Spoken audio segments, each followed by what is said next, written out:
బట్టతలతో వరి అవుతున్నారా? Don't worry. Keha skin and hair clinic లో మోస్ట్ అడ్వాన్స్డ్ FUE టెక్నాలజీతో మీ బట్టతలకి శాశ్వత పరిష్కారం. నమస్తే సార్. నమస్తే.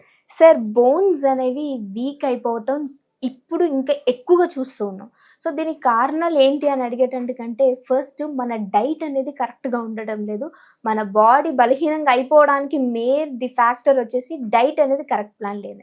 మరి బోన్స్కి సంబంధించి మనం ఆహారపు అలవాట్లు ఏ విధంగా ఉండాలి అంటారు? బోన్ వీక్నెస్ అనేది చాలా కామన్, స్పెషల్లీ లేడీస్లో. ఈ వీక్నెస్ ను బోన్ డెన్సిటీ అంటాము. బోన్ డెన్సిటీ తగ్గుతుంది. కొంచెం తగ్గితే ఆస్టియోపీనియా అంటాము, ఎక్కువ తగ్గితే ఆస్టియోపోరోసిస్ అంటాము. సో విమెన్లో అయితే మెనోపాస్ తర్వాత ఈ వీక్నెస్ కామన్ ఉంటుంది. ఎందుకంటే మెనోపాస్ వరకు యాక్టివ్ ఉన్నంత వరకు వాళ్ళకి హార్మోన్స్ ఉంటాయి.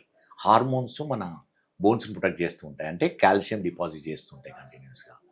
మెనోపాస్ తర్వాత ఈ హార్మోన్స్ డెఫిషియన్సీ ఉండడం వల్ల ఏమవుతుంటే బోన్స్ వీక్ అవుతుంటుంది. అండ్ బోన్ వీక్నెస్ ఇంకోర్లో ఎందుకంటే ఎవరిలో అయితే ఫిజికల్ యాక్టివిటీ లేదో వాళ్ళలో తక్కువ అవుతుంది. మన బోన్స్ ఎలా స్ట్రాంగ్గా ఉంటాయంటే మసిల్ స్ట్రాంగ్ ఉన్నప్పుడే బోన్ స్ట్రాంగ్ ఉంటుంది. ఎందుకంటే బోన్స్కు వచ్చే బ్లడ్ సప్లై మసిల్ నుంచి వస్తున్నాయి. మసిల్కు బ్లడ్ సప్లై ఎప్పుడు ఇంక్రీజ్ అవుతుంది? అవి స్ట్రాంగ్గా అంటే థిక్గా ఉన్నప్పుడు, కండరాలు బలంగా ఉన్నప్పుడు బ్లడ్ సప్లై ఎక్కువ ఉంటుంది.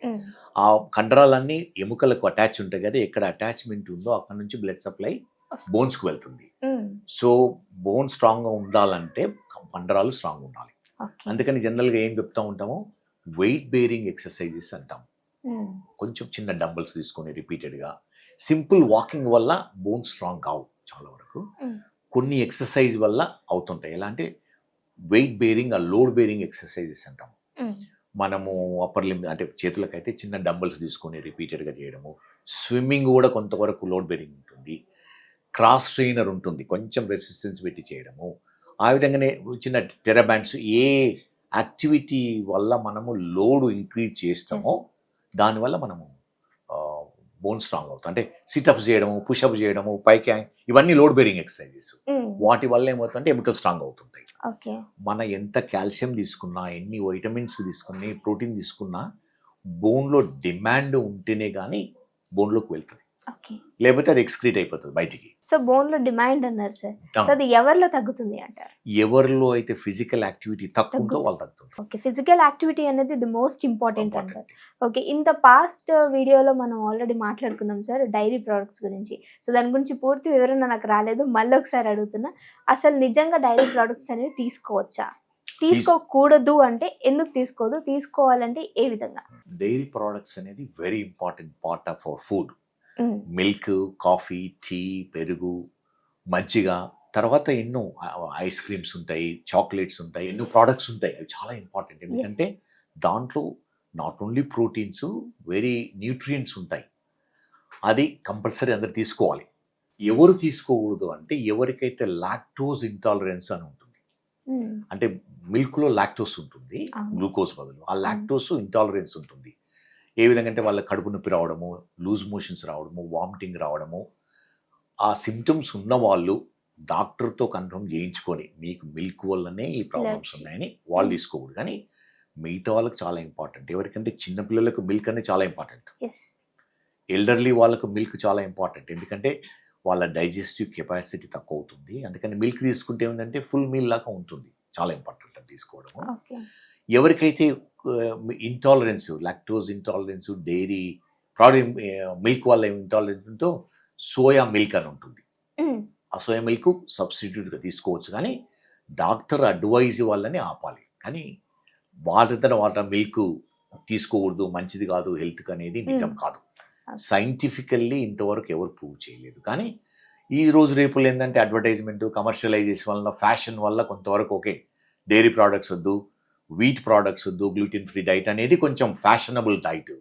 కానీ రియల్గా అది ఎంత హెల్త్ బెనిఫిట్ అనేది అవాయిడ్ చేయడం అనేది నిజం కాదు. సో ఆహారం గురించి తీసుకుంటే సార్, మన ఇంట్లో దొరికే న్యాచురల్ ఫుడ్స్ కానీ, ఫ్రూట్స్ కానీ, వీటి వల్ల మనకి బోన్ డెన్సిటీ అనేది పెరిగే అవకాశం ఉంది అంటే ఏ ఆహారాలు తీసుకునేది అనే ముందు బోన్లో ఏముంటుందో తెలుసుకోవాలి, దానికి ఏం అవసరం అనేది. బోన్లో మెయిన్ కాల్షియం ఉంటుంది, కాల్షియం, మినరల్స్ ఉంటాయి, ప్రోటీన్ ఉంటుంది, అదేవిధంగా మీ వేరియస్ టైప్స్ ఆఫ్ విటమిన్స్ అవసరం ఉంటాయి. బోన్కు విటమిన్ డి అనేది చాలా ఇంపార్టెంట్. మనం ఎంత కాల్షియం తీసుకున్నా విటమిన్ డి డెఫిషియన్సీ ఉన్న వాళ్ళు కాల్షియం అబ్జార్ప్షన్ ఉండదు. సో విటమిన్ ఎనఫ్ సప్లిమెంటేషన్ ఉండాలి. విటమిన్ డి అనేది జనరల్గా మన కొలెస్ట్రాల్తోనే స్కిన్ లోపలనే ప్రిపేర్ అవుతుంది. ఎలా ప్రిపేర్ అవుతుంది అంటే మన సన్ ఎక్స్పోజర్, సన్లైట్లో, అల్ట్రావైలెట్స్లో అంటే 10 PM నుంచి 3 PM వరకే ఉంటుంది అది. సో ఆ టైంలో 30 to 40 మినిట్స్ మనము కొంత మన బ్యాక్ కొన్ని లెగ్స్ ఎక్స్పోజ్ చేస్తే ఎనఫ్ విటమిన్ డి ప్రొడ్యూస్ అవుతుంది. కానీ అంత ఓపిక ఆ టైము చాలా మందికి ఉండకపో, స్పెషల్ ఈ రోజు రేపు ఐటీ బిజినెస్, ఇండోర్ ఏసీలో కూర్చొని పనిచేయడము. సో అటువంటి వాళ్ళు సప్లిమెంట్స్ తీసుకోవాల్సి విటమిన్ డి. విటమిన్ డి సప్లిమెంట్తో పాటు కాల్షియం టాబ్లెట్స్ కానీ కాల్షియం సంబంధించిన ప్రోడక్ట్స్ అయినా సరిపోతుంది. అంటే మన ఇంట్లో దొరికే, మీరు అన్నట్టు వెరీ వెరీ ఇంపార్టెంట్. ఎంతవరకైతే మనము న్యాచురల్ మీల్స్తో న్యాచురల్ ఫుడ్ తీసుకోవడం అనేది చాలా ఇంపార్టెంట్. మిల్క్లో ఉంటుంది, తర్వాత మనం తినే మీట్లో ఉంటుంది, బోన్ సూపు, మీట్లో కాల్షియం ఉంటుంది, వేరియస్ స్పినాచ్లో ఉంటుంది కాల్షియం ప్లస్ ఐరన్ ఉంటుంది. ఇటువంటి ఫ్రెష్ ఫ్రూట్స్, ఫ్రెష్ వెజిటబుల్స్, మీట్లో ఈ కాల్షియం చాలా ఉంటుంది. అదేవిధంగా బోన్స్ కావాల్సింది మనకు గుడ్ క్వాలిటీ ప్రోటీన్ను వెజిటేరియన్స్కు వెజిటబుల్ అంటే పప్పులు ఉంటాయి, పీనట్స్ ఉంటాయి, దాంట్లో వెరీ గుడ్ క్వాలిటీ ఉంటుంది. నాన్ వెజ్ వాళ్ళకైతే ఎగ్ వైట్లో ఉంటుంది, మీట్లో చికెన్, మటన్, ఫిష్లో మంచి క్వాలిటీ ప్రోటీన్స్ ఉంటాయి. ఎక్సెస్ డోస్ కాకుండా లిమిటెడ్ డోసు ఎవ్రీడే తీసుకోవాలి. ఒకసారి తీసేసుకొని వారం తీసుకోకుండా కాకుండా over a period of time everyday some quantity. అంటే ఈ రోజు రేపులో డ్రై ఫ్రూట్స్ చాలా ఉంటాయి లిమిటెడ్ అమౌంట్లో. మేము హెల్త్కి ఎంత అంటే about 15 dry fruits various types everyday తినొచ్చు. దానివల్ల నష్టం ఉండదు. కొందరికి అపోహ ఏంటిదంటే డ్రై ఫ్రూట్స్ ఎక్కువ తినడం వల్ల కొలెస్ట్రాల్ ఉంటుందని.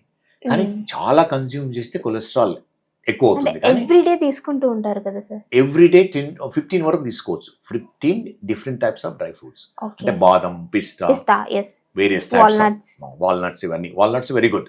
వీటిలో ఏంటంటే ఎసెన్షియల్ అమైనో యాసిడ్స్ ఉంటాయి, చాలా ఇంపార్టెంట్ అవి. తర్వాత ఈ రోజు రేపుల్లో బాడీ ఇన్ఫ్లమేషన్ అంటాం, వేరియస్ డిసీజెస్ బాడీ ఇన్ఫ్లమేషన్ ఎక్కువ కావడం వల్ల వస్తుందని. వీటిలో యాంటీ ఆక్సిడెంట్స్ ఉంటాయి, యాంటీ ఇన్ఫ్లమేటరీ ప్రోడక్ట్స్ ఉంటాయి, అవి మనకు చాలా హెల్ప్ఫుల్ అవుతాయి. అదేవిధంగా ఫ్రెష్ ఫ్రూట్స్, ఫ్రెష్ వెజిటబుల్ చాలా ఇంపార్టెంట్. ఎందుకంటే వాటిలో మినరల్స్ ఉంటాయి, కొన్ని వైటమిన్స్ ఉంటాయి. అవి తీసుకోవడం వల్ల మన బోన్స్ స్ట్రాంగ్ ఉంటాయి. వీటన్నిటితో పాటు మన ఎనఫ్ యాక్టివిటీ ఉంటేనే మన బోన్స్ స్ట్రాంగ్ అవుతాయి. చిన్నపిల్లలైనా మనకు తెలియకుండా ఆడుతూ రన్ చేస్తూ ఉంటారు, రన్ చేయకూడదు, అది చేయకూడదు చెప్తా ఉంటాం. అదే కొంతవరకు నిజమేలే, కానీ వాళ్ళు రన్ చేయడం వల్లనే లోడ్ పెరుగుతుంది, ఎముకలు పెరుగుతాయి. ఎముకలు పెరగాలంటే కూడా వాటికి ఎనఫ్ లోడ్ ఉండాలి. చిన్నపిల్లలు యాక్టివిటీ చేస్తేనే గ్రోత్ ఉంటుంది. ఏమి లేకుండా ఇంట్లో కూర్చోబెట్టామనుకోండి, అంటే ఈ రోజు రేపుల్లో స్కూల్లో వెళ్ళి కూర్చుంటారు ఏం యాక్టివిటీ లేకుండా. సో అది in a way not a healthy way. So physical activity చాలా ఇంపార్టెంట్, ప్రతి ఒక్కరికి ఇంపార్టెంట్. ఎక్కువ చిన్నపిల్లలకు, ఎల్డర్లీ వాళ్ళకు అంటే మనము చాలా ఇంపార్టెంట్. ఎందుకంటే యంగ్ ఉన్న వాళ్ళు చాలా వరకు యాక్టివిటీ ఉంటారు. సో ఎవరైతే కొంచెము ఎల్డర్లీ ఉంటారో చిన్నపిల్లల్లో కొంచెం ఎంకరేజ్ చేయడం అనేది చాలా ఇంపార్టెంట్. ఓకే సార్, అయితే సప్లిమెంట్స్ అనేది కరెక్ట్ అంటారు, తీసుకోవచ్చు అంటారు? తీసుకోవచ్చు. సప్లిమెంట్స్ అంటే ఫుడ్ సప్లిమెంట్, మన నార్మల్ న్యాచురల్ ఫుడ్ తీసుకోవచ్చు. ఒకవేళ టాబ్లెట్ సప్లిమెంట్ కొందరికి ఎలా ఉంటుందంటే ప్లెసిబో ఎఫెక్ట్ అంటాం, టాబ్లెట్ తీసుకుంటేనే అది బాగుంటుంది అనుకుంటాం. నేను చాలా మంది పేషెంట్ చెప్తా ఉన్నాను, టాబ్లెట్ తీసుకుంటే నాకు బెనిఫిట్ కాదు, మీకు బెనిఫిట్, కానీ ఫార్మస్యూటికల్ కంపెనీ చాలా రీచ్ అవుతాయని చెప్తాను. So instead of tablet natural food లో తీసుకుంటే అది ఎనఫ్, టాబ్లెట్ అని అవసరం లేదు. ఓకే సార్, చాలా చక్కటి ఇన్ఫర్మేషన్ ఇచ్చారు. నమస్తే. నమస్తే.